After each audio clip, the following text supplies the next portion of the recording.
Nó lục cơ.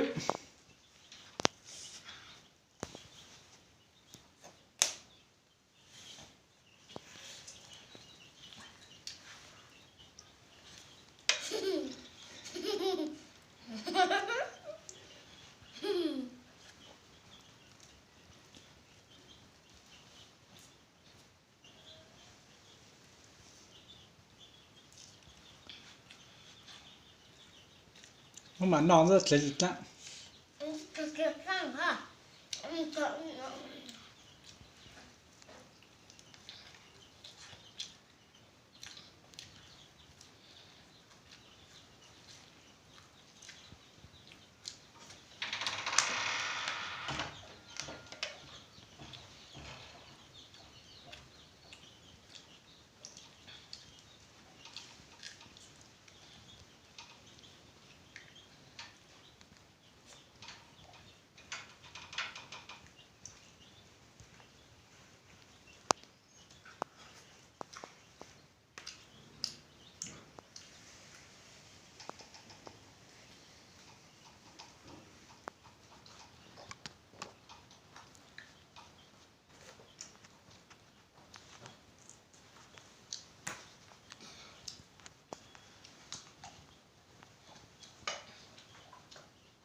Nó cắt lục cơ đi.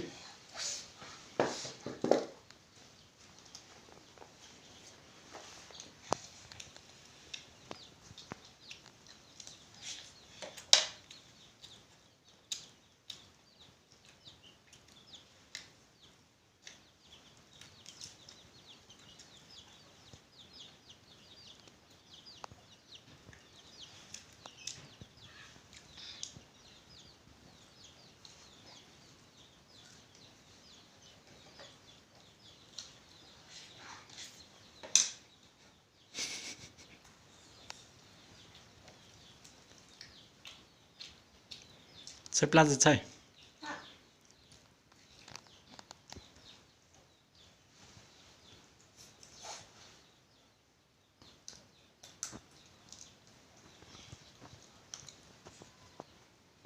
Khen cả cái đấy bây giờ.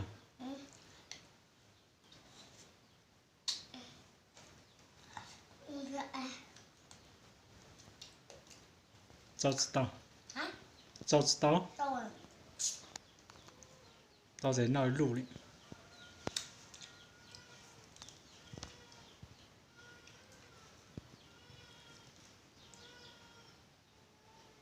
Đấy chính là để thể lên cho xem.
Ăn cái đấy bây giờ. Ừ.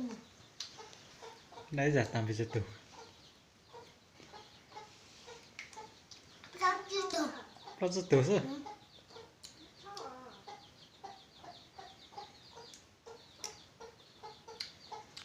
Nãy giờ tạm nó rất tụ cả.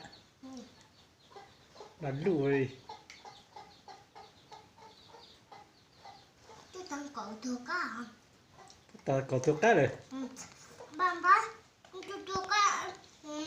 Cá chờ nhẹ. Cái nó lụ lụ à, cái gì sẽ trở đấy chứ. Mình tôi đã ăn.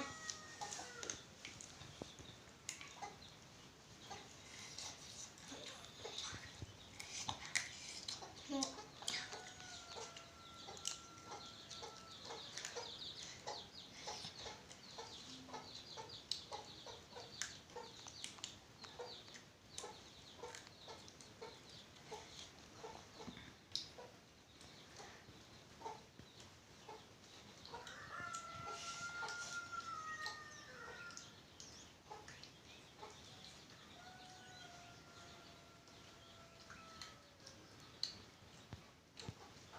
Nó mỏ không?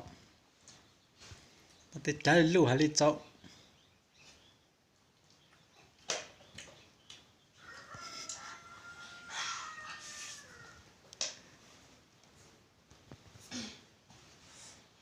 Tất gió lên đi.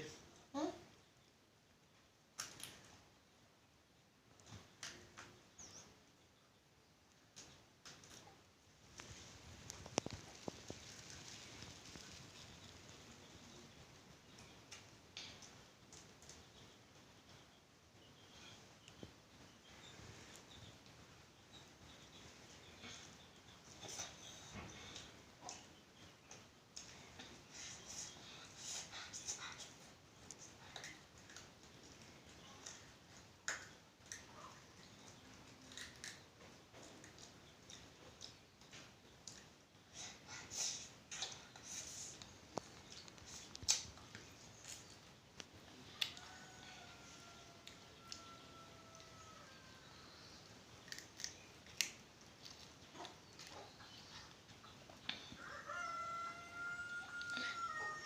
Cho tao ha.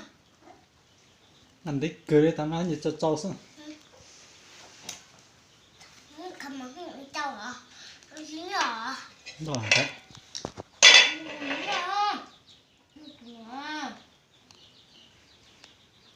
Con gì hả?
Tăng cười đấy bây giờ. Ừ.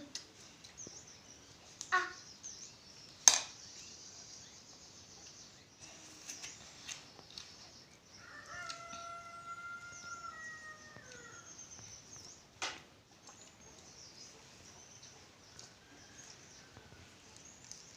bây giờ phụ lúc chưa đi chi hả? Chị mới thấy là thằng hả? Nói giờ tao là có mỏ đi. Ừ.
bắt xong tới cười đi bây giờ.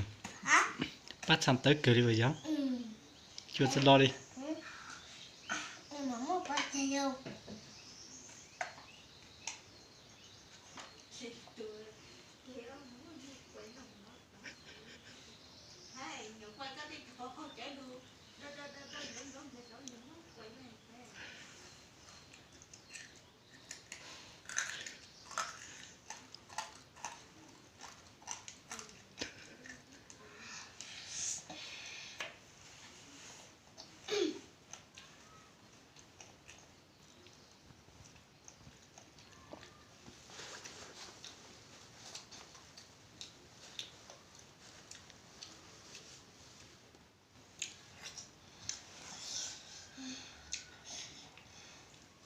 Mong.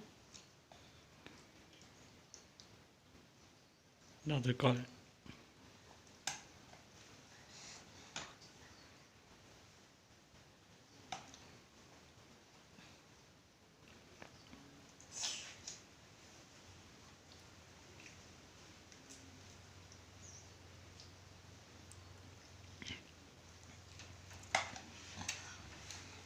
Nó còn tà tàng lô là có mỏ cả hai diện ta con này.